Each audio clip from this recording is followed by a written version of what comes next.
Ohayo gozaimasu, konnichiwa, konbanwa. Selamat datang di kelas bahasa Jepang.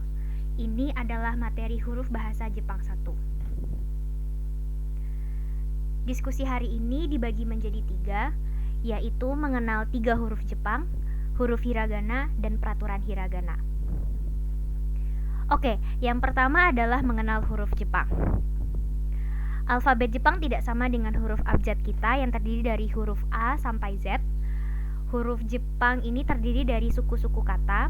Contohnya, ini adalah huruf mu dan ini adalah huruf ra. Ada 2 jenis huruf Jepang yang digunakan sebagai kana atau abjad suara atau abjad silabik, yaitu hiragana dan katakana. Ini adalah huruf hiragana dan ini adalah huruf katakana. Biasanya huruf hiragana itu lebih luas, sementara huruf katakana lebih kaku atau menyiku. Kemudian ada satu jenis huruf Jepang yang digunakan sebagaimana atau abjad resmi, yaitu kanji. Ini adalah contoh huruf kanji. Hiragana dan katakana ini terdiri dari 46 silabel beserta turunannya, sedangkan kanji terdiri dari kurang lebih 50.000. Tapi tenang aja, teman-teman tidak harus menghafalkan sampai 50.000 huruf kanji, hanya sekitar 2.000 saja yang digunakan sehari-hari. Nah, balik lagi ke hiragana. Jadi hiragana ini digunakan untuk dasar menulis kalimat Jepang dan kosakata asli Jepang. Sementara katakana digunakan untuk menulis kosakata serapan, misalnya kosakata dari bahasa Inggris, atau menulis nama kita yang orang Indonesia. Sementara kanji ini adalah sekumpulan konsep atau makna tertentu dari benda. Nah, untuk yang pertama kita akan belajar hiragana. Oke, jadi ini adalah tabel hiragana. Tabel ini dikenal sebagai gojuwon atau 50 suara. Di tabel ini terdiri dari 5 vokal, yaitu A, I, U, E, O. Kemudian 9 silabel, ka, sa, ta, na, ha, ma, ya, ra, wa, dan 1 konsonan yaitu n atau eng. Kemudian di sini ada huruf w dan w yang diblok warna hitam. Nah, huruf ini tidak digunakan sejak tahun 1946. Saya cantumkan di sini untuk pengetahuan teman-teman saja. Nah, sebelum kita lanjut, saya akan membacakan keseluruhan hiragana dan bagaimana pelafalannya. Oke, kita mulai dari yang vokal dulu ya. A, I, U, E, O. A, I, U, E, O. Ka, ki, ku, ke, ko. Ka, ki, ku, ke, ko. Sa, shi, su, se, so. Sa, shi, su, se, so. Ta, chi, su, te, to. Ta, chi, su, te, to. Na, ni, nu, ne, no. Na, ni, nu, ne, no. Ha, hi, fu, he, ho. Ha, hi, fu, he, ho. Ma, mi, mu, me, mo. Ma, mi, mu, me, mo. Ya, yu, yo. Ya, yu, yo. Ra, ri, ru, re, ro. Ra, ri, ru, re, ro. Wa, wo. Wa, wo. N. N. Nah, Itu tadi adalah pelafalan dari huruf hiragana.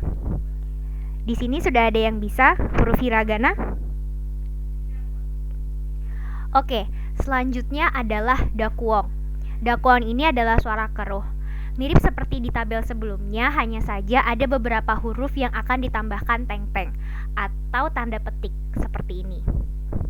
Nah, huruf yang akan ditambahkan teng-teng di sini ada 4, yaitu huruf K yang ditambah teng-teng berubah menjadi ga, huruf sa yang ditambah teng-teng akan menjadi huruf za, kemudian ta ditambah teng-teng menjadi da, dan h ditambah teng-teng menjadi ba. Saya akan bacakan pelafalannya. Ga, gi, gu, ge, go. Ga, gi, gu, ge, go. Za, ji, zu, ze, zo. Za, ji, zu, ze, zo. Da, ji, zu, de, do.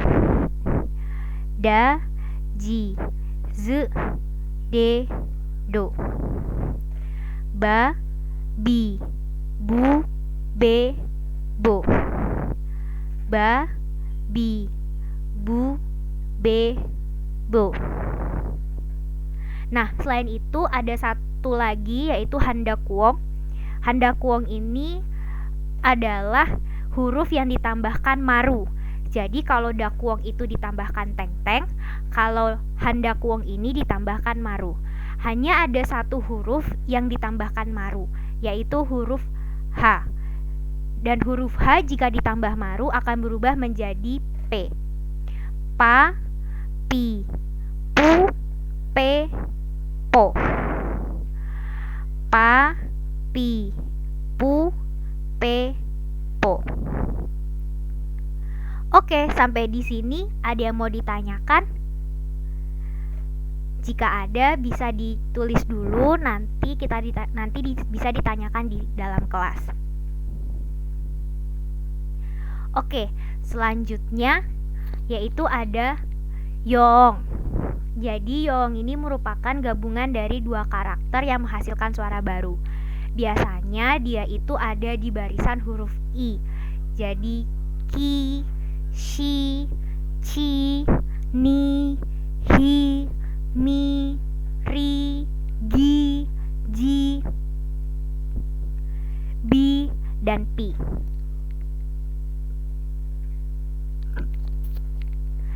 Nah, sebagai contoh,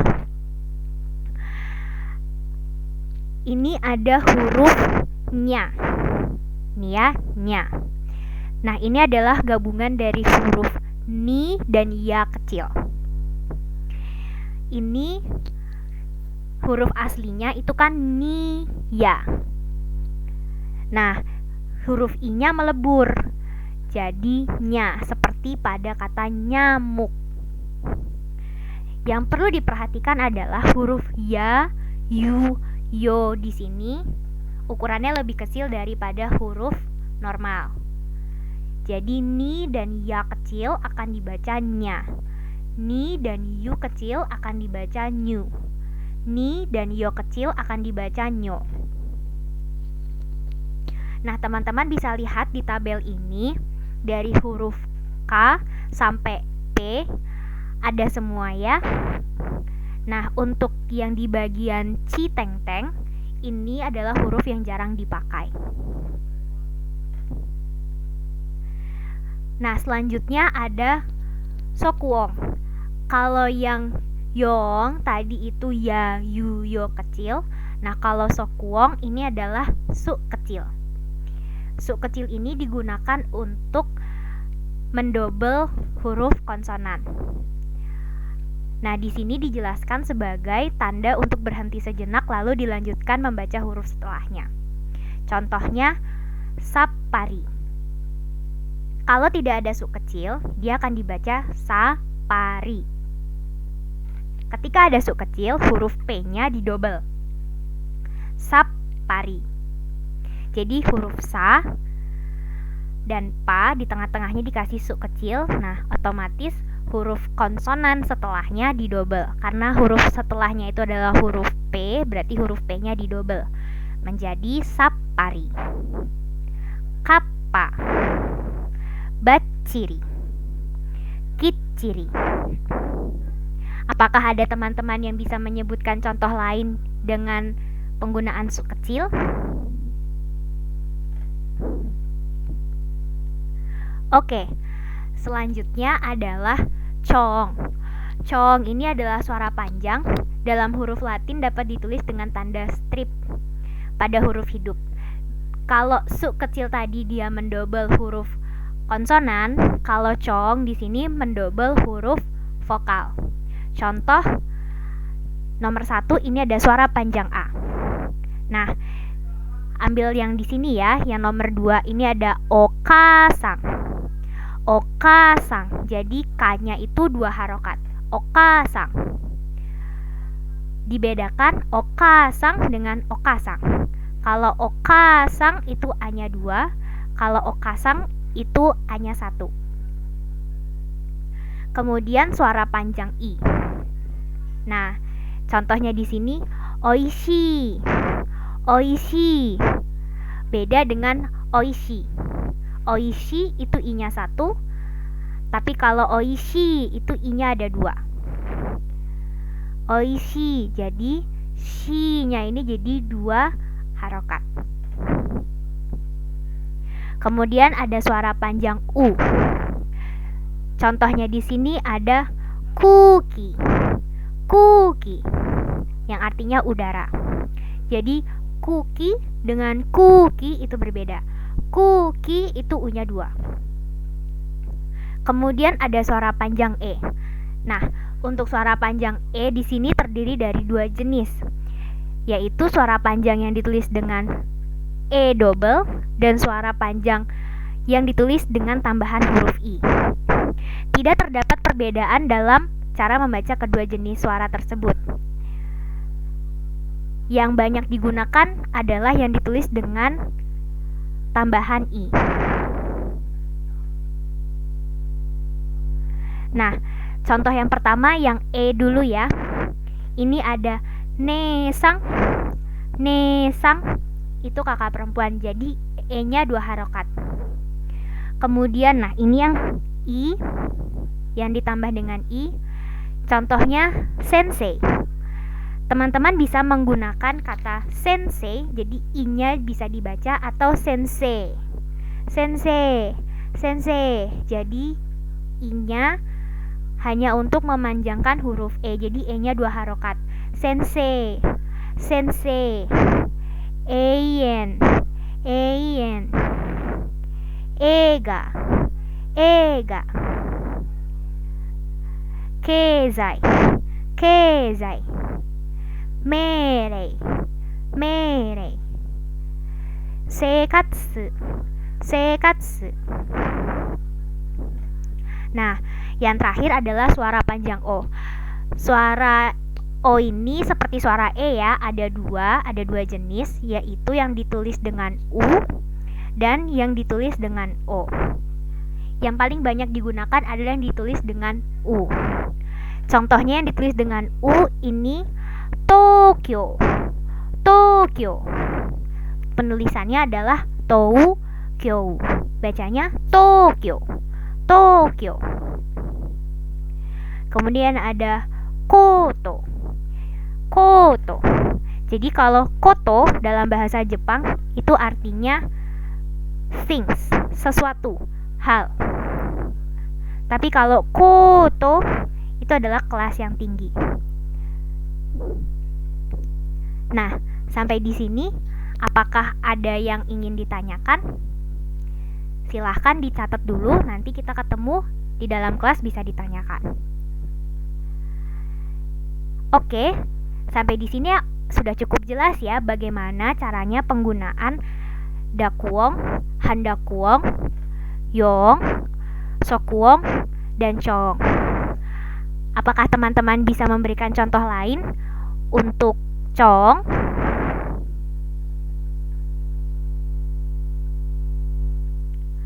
Oke, nah ini yang terakhir terkait dengan Hatsuok.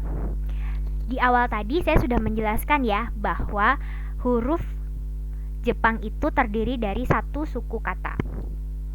Setiap bunyi tersebut dihitung dalam satu ketukan atau mora. Dalam hal ini contohnya misalnya sakura. Nah, itu dihitung 3 mora atau 3 suku kata atau 3 ketukan. Sakura. Kalau ditulis dengan alfabet dia ada 6 huruf.